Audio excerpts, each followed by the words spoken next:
A long-term survival world is one where the aim is to keep it going for as long as possible, sometimes called a forever world, which optimistically assumes we'll live forever, or pessimistically assumes that forever will end before Minecraft does, but in either case, keeping a forever world is a challenge for so many, so I figured for inspiration, I would show you some forever worlds from my subscribers, so that if you're lost or confused about where to head next, you might be able to get some inspiration on what your world could look like. And so, hello, I'm Toycat, welcome back to Realm Review, and make sure to subscribe if you want to see more of them, because just like the upgrade from console to Bedrock, it's free! But more seriously, I hope you enjoy this series. It is one of my favorite ones where we look around people's worlds, kind of like an archaeologist, or maybe in this case a psychologist. Big skin statue must mean they like themselves, but more seriously, it's an opportunity for us to look around worlds like this 9-year-old forever world and actually see what it is that ties it all in together, and for you to get inspiration from anything or everything you see. Or indeed, maybe the opposite. Maybe you hate everything here so much, you know you never want to build it. In either case, that's up for you to decide, but for me to decide is what is in this book, and if I'm going to read it. So let's put on some armor, very lovely, and a totem, and let's see what's in this book and quill, shall we? So this world is from eWob, or as they're known on YouTube, at Wobsies, and basically this is the main city at spawn, but they actually have quite a few big countries they've built. That's a great way to do lore, and then they've got some big builds, including a big salmon, by the way, including a wife's ice cream shop, and there's a lot coming on here, and I'm excited to see it all. But yeah, this world was actually started March 13th, 2016, and that makes me think. Also, if you could shout out my YouTube on the first page, that would be awesome. Shout out to my YouTube on the first page. I'm just kidding, it's Wubsies here. I'm looking forward to seeing around this particular world. Let's give it a peek, shall we? My goal is going to be to make it to lots of the places in this book, but an important thing to note as we look around this big city at spawn is that as you slowly put things together, each build kind of will start to look nothing like the one next to it, and some people find this to be horrendous, like why doesn't this fit with this? But the truth is, you're being an absolute sheep if you think that everything needs to fit together. However, King of the Sheep, Ewob, he's even a businessman wearing a sheep, although it's confusingly, he's a businessman sheep that wears a blue-eyed tie. I don't know what that makes him, but Ewob will be here to reassure you that actually, I think a beautiful thing about cities in the real world and in Minecraft is that as long as you have a fair separation between things, you can have as little logic as you like between the buildings. So oh wait, actually we found the big salmon! Oh yes! First build unlocked. So look at this. Immediately we've gone from having big skyscraper-looking things and very, very close together plots to almost this weird rural thing with a camel out front and the big salmon, IBX Toycat, which is very, very, very cool, right? Look at that. There's a little salmon tank here. And you might argue that this has no coherency of the rest of the world. But first of all, I think that's how cities work, but second of all, I think that's also how forever worlds work. You can have a certain degree of keeping builds together if you're making one grand project, but the ultimate idea of the forever world, I can tell they built this project maybe 3 or 4 years ago based on this. I think the idea of a forever world is that it's not one idea that you just play out over, years or decades. It's meant to be as many ideas as you have over those times, all kind of fitting together like a collage or a tapestry if we want to be grand. And I think it's really cool that you've seen that so far. I have a theory about where Ewob might be from based on the Bunnings warehouse that he's decided to build here. Actually, I think a lot of Australians are going to be heading to their nearest Bunnings to get themselves a democracy sausage soon. Wow, look at that. This video is basically political advocacy. Actually, in Australia, I think voting is mandatory, so that's not even a political message. Go vote. You'll be breaking the law otherwise, and get yourself a sausage while you're at it. Speaking of getting a sausage, let's try and get our proverbial sausage as excited as possible by looking around this Minecraft world. So this is a cool house. It's again, you can see that this is the sort of house you would make as like your first grand house in a Minecraft world, and it's got the surroundings that kind of fit it. But then if we go like literally just a bit to the right here, you can see like, this is actually much more tame, and it kind of fits the same vibe, but then there's this. This does not fit that same vibe at all. And I love that they are all in the same world next to each other anyway. And I'm also going to choose to sleep in this building, hopefully. Oh, also, I think I noticed, I could be wrong here, I think this is the natural texture pack. Maybe the fantasy, but it feels like natural. It's one of the old console edition texture packs, if I am not mistaken. And, yeah, kind of a cool thing to find. But yeah, the shame about this build being clearly kind of underfurnished is that I was coming in here looking for a bed, and I think I might not find one. I see some bamboos and pots and an ender chest, but I do not see a place to rest my head.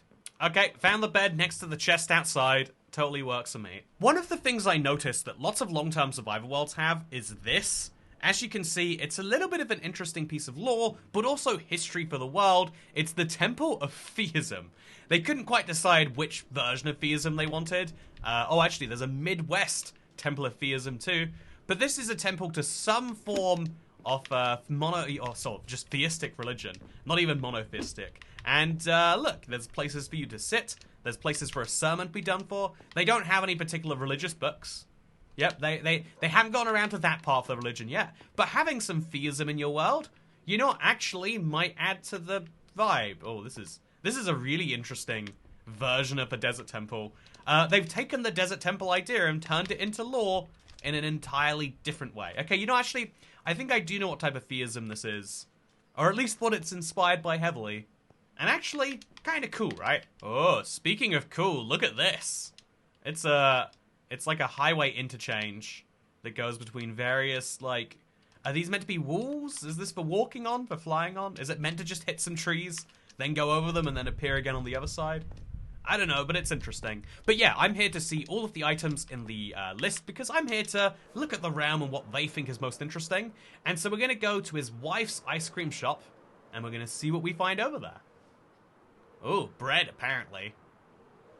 Man, do I love bread? The answer is yes. Yes, I do. Oh, I think the ice cream shop might have been right here with the free. No. Oh, this is the ice cream shop, maybe? Ah, this is nice. I want some ice cream. Okay, are we feeling creeper ice cream? Wither skull ice cream? Maybe a little bit of purple leather hat ice cream? Or we could go for skeleton skull ice cream. You know what? We've got lots of interesting flavors in here. Oh, but we've got an enchanted golden apple too. I think that's a much better flavor of ice cream than any of that.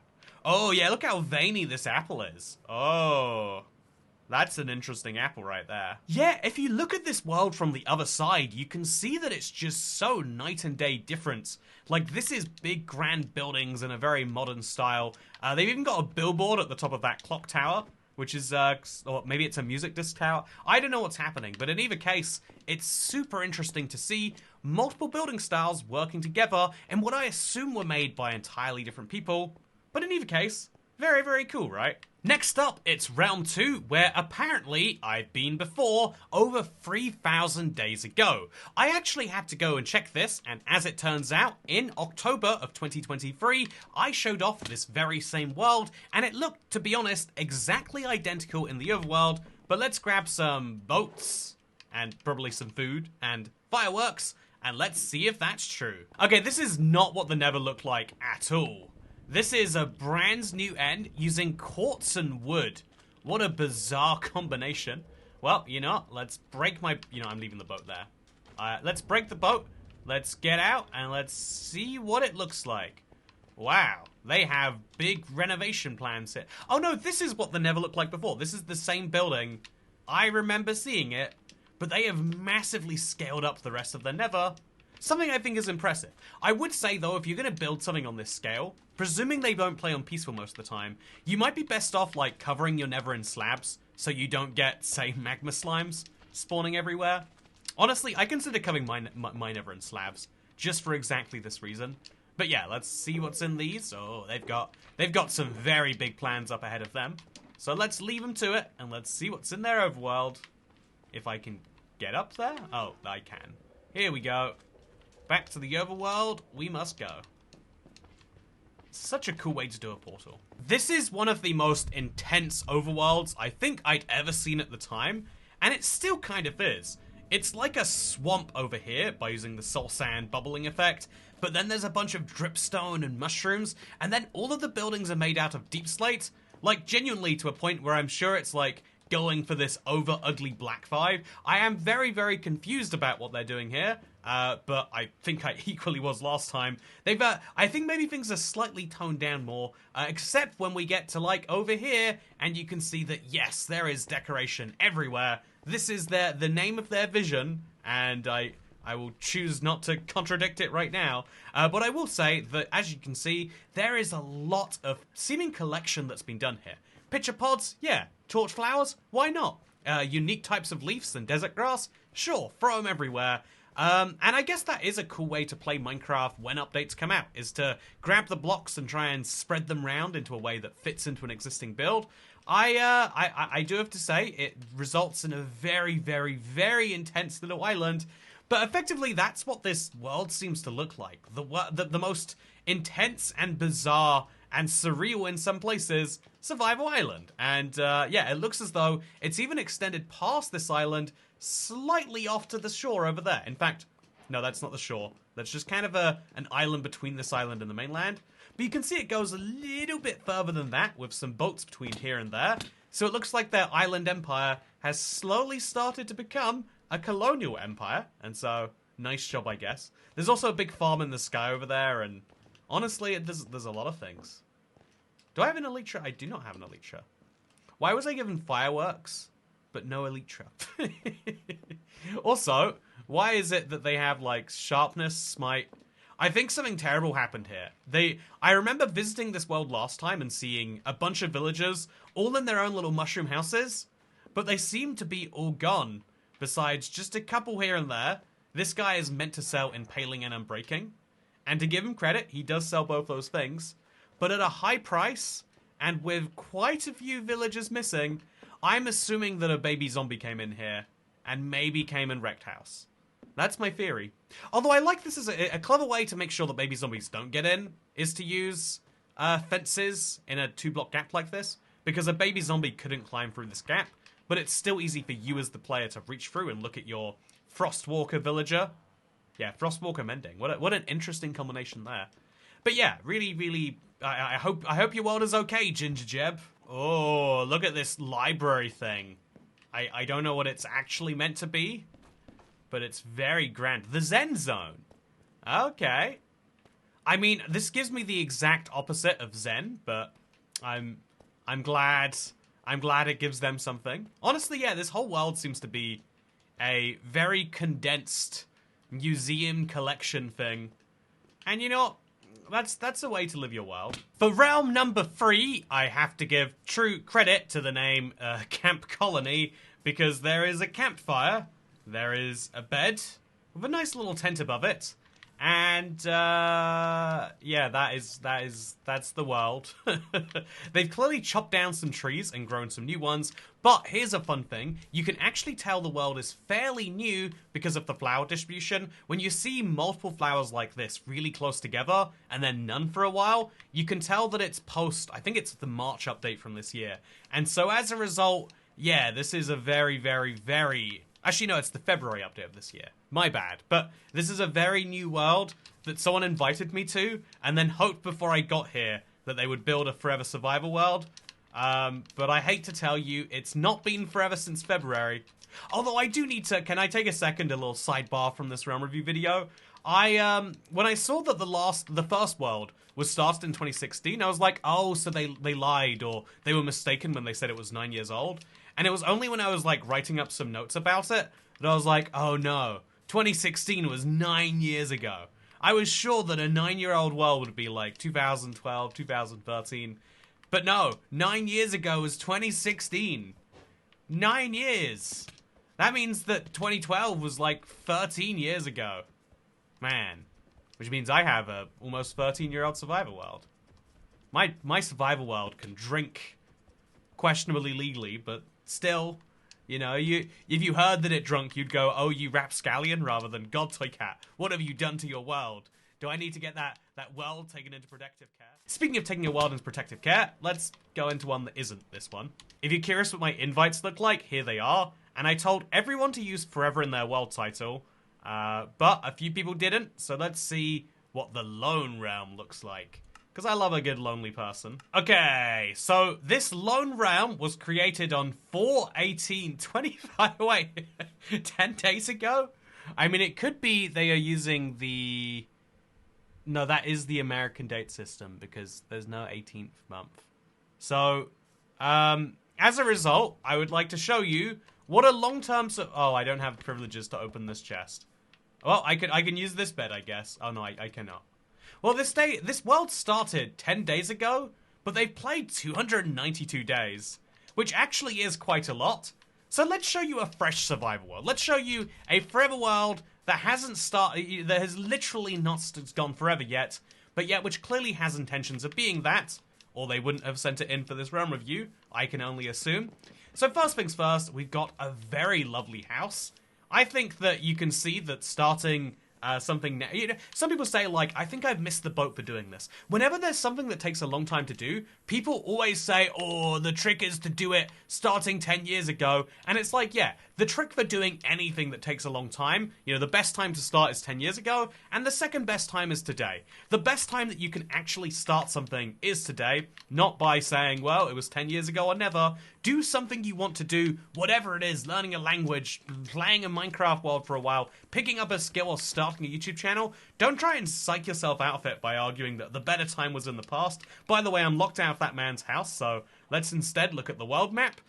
You can see that he's starting to map out the area and doing something strange over here. I have to go look at what that strange thing is. So, assuming that this is the big... Yep, this is over here. If we walk to the right a little bit, we should see what he's been doing in these first 300 days. Yeah, I think this is really solid. I see a second build. This one also looks kind of interesting. I think it looks a little bit like, you know, starter Minecraft house core, but it's unique enough that I don't really mind. But yeah, you can see, like, having multiple builds, even when they're disconnected by this far, is great, because you can use the space in between to fill it if you want to. Oh, what they have done is they have covered this in leaf litter. Okay, I think this is absolutely horrendous and unforgivable. But, you know, oh no, I think they chopped down trees and it left the leaf litter. I didn't even consider that was like a downside of how leaf litter works. But it seems like a pretty big one, huh? And then we've got a third build over here. Shocking. Oh, and then also a nether portal. But there's a third build over here. This is Toivos. Chicken Jockey. Or Chicken Juke. I guess is how you would pronounce that if we use the syllables correctly. And now let's go to the nether, because I have high hopes after 292 days. I should not have had high hopes for this nether. I am incredibly disappointed in myself, really, beyond anything else. But yeah, this is why, if you want to send me a realm and you want me to review it, make sure to put realm review in your title, so I don't accidentally end up in your Minecraft movie group, where maybe I just got invited because they're like, maybe Toycat will play our forever world of us. But I want to see your forever worlds, or see, in any case, any world you want to share with me. Not necessarily whatever this was. This is Robbie Rome's Forever World, and it's the last one we're going to be looking at today. And it has some concerns, because look at this. They clearly meant to have some clocks and item frames here, but it's that weird broken clock texture where there's 4 of them, like the old console edition ones. I don't know what's happening here, but I am excited to see what this world looks like. It looks very well organized from the random text everywhere. It also has the animations add-on installed, plus tree capitator and health bars. So if I look at this cat, I should see he has 19 health. God, it looks like someone must have heard him at some point. What sort of a monster would do that? But let's go looking around the world and see what this forever world has that maybe is something worth learning from. Yeah, these signposts are actively distracting. Like, why would you even want to... Oh, no, this is one item? It's a... What? Why did they put those on there? And, you know, okay, whatever. It's fine. They've managed to get clock textures that are 4x4 and also 4x4.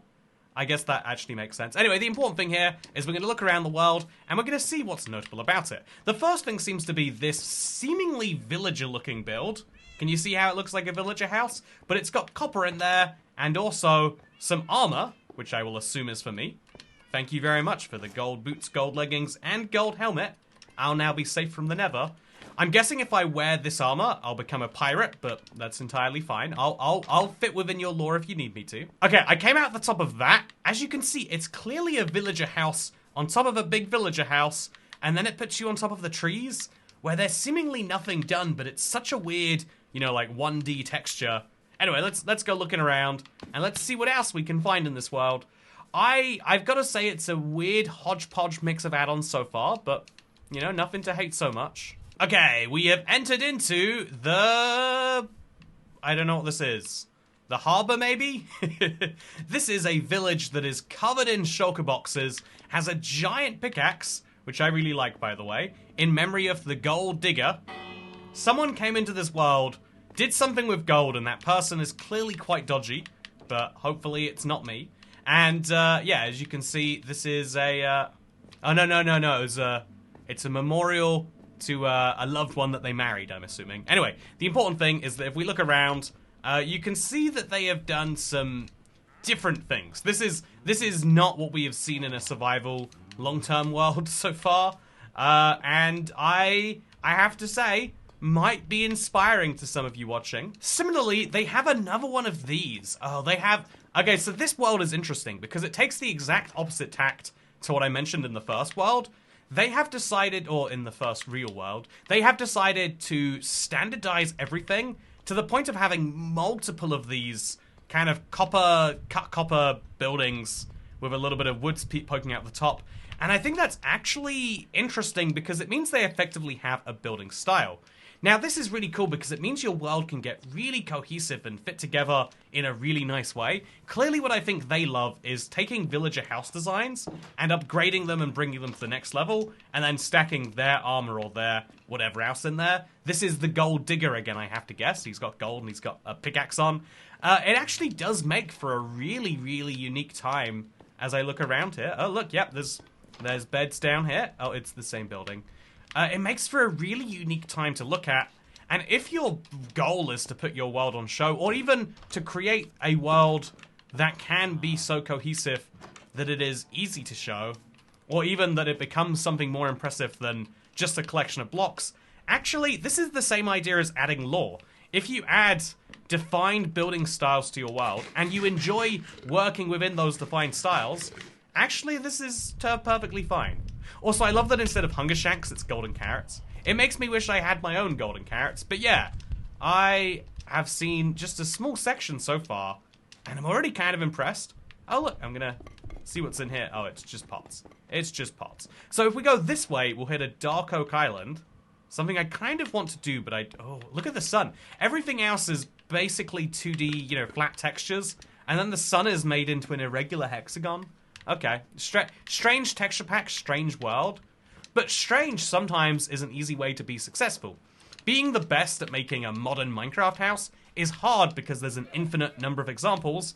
But if you pick a genre that basically no one has, which is copper versions of villager houses expanded and standardized across a world, then you might be the only person in your field, and therefore by default the best. Or, as you might have heard in school, it's best to be best at what you're best at. Don't try to be something you're not. Better by far to follow your star.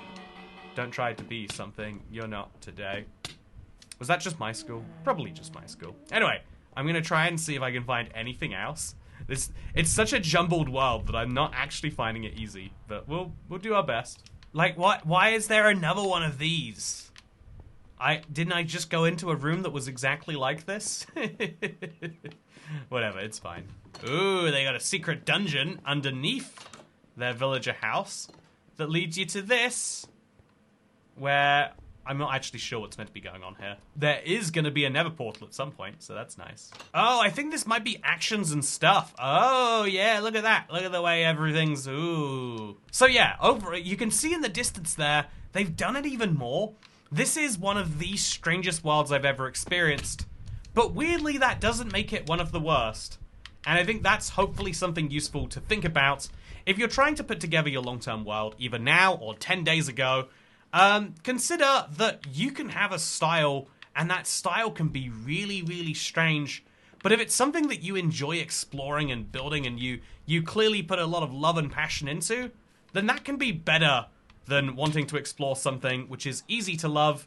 Also, no, they have barrier blocks everywhere. I genuinely have no idea what their plan is for this world or how they're playing. Is this half survival, half creative? What is any of this? I don't know.